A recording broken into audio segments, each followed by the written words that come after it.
Since the day Taliban took power in Afghanistan, it started pushing women back in time.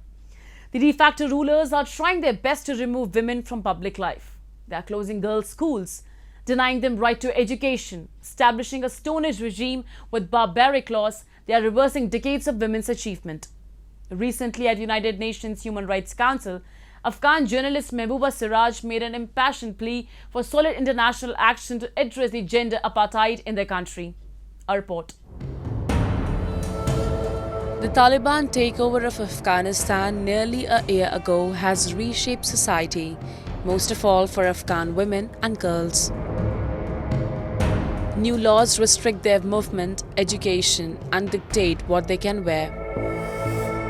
In the most recent occurrence, the all-male interim administration in eastern Afghanistan's Bakhtia province closed middle and high schools for girls that had momentarily opened following a decision by tribal elders and regional educational administrators. Following the decision, dozens of Afghan girls protested in the streets against the Taliban's rule. Over the past 12 months, human rights violations against women and girls have mounted steadily in Afghanistan.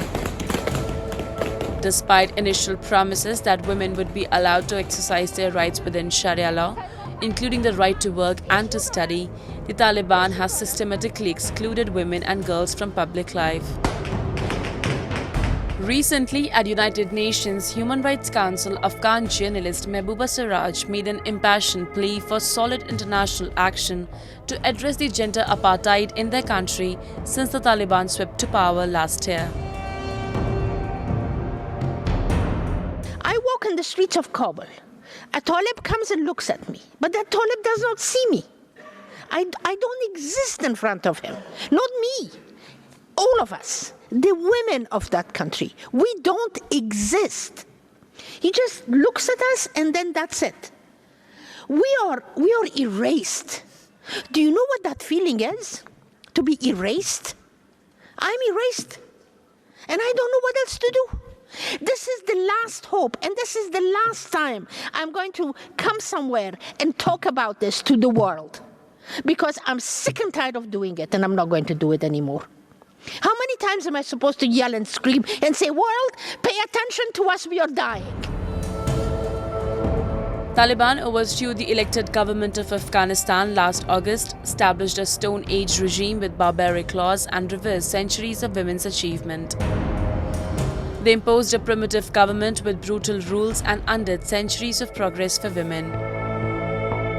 The hardliners denied millions of women the opportunity to receive an education, ousted tens of thousands of women from their positions in the government, and outlawed their enterprises and any sort of activism. An estimated 3 million secondary school girls are shut out of school for more than a year now. Today, they have plunged Afghan women into the dark ages again, and women in the country have even lost the right to life.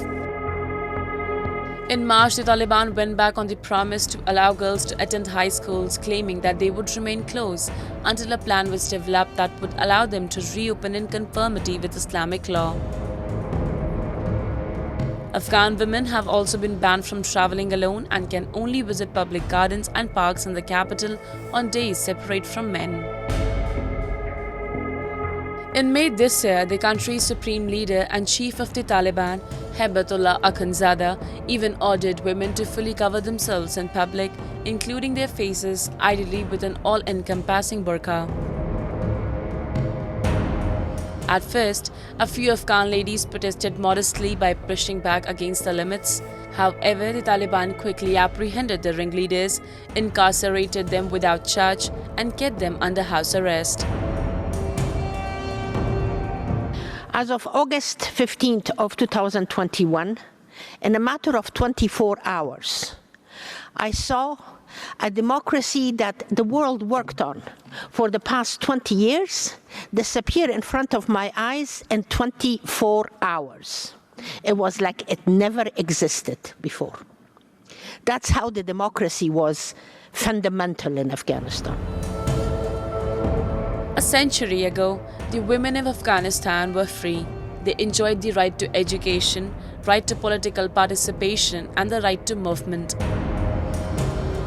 Even in the 1970s, in Kabul's universities, women made up more than 60% of students and they were equally represented in several public institutions. Under the Taliban rule, the rights of women and girls have worsened. Additionally, Afghanistan is in the midst of a severe humanitarian and economic catastrophe.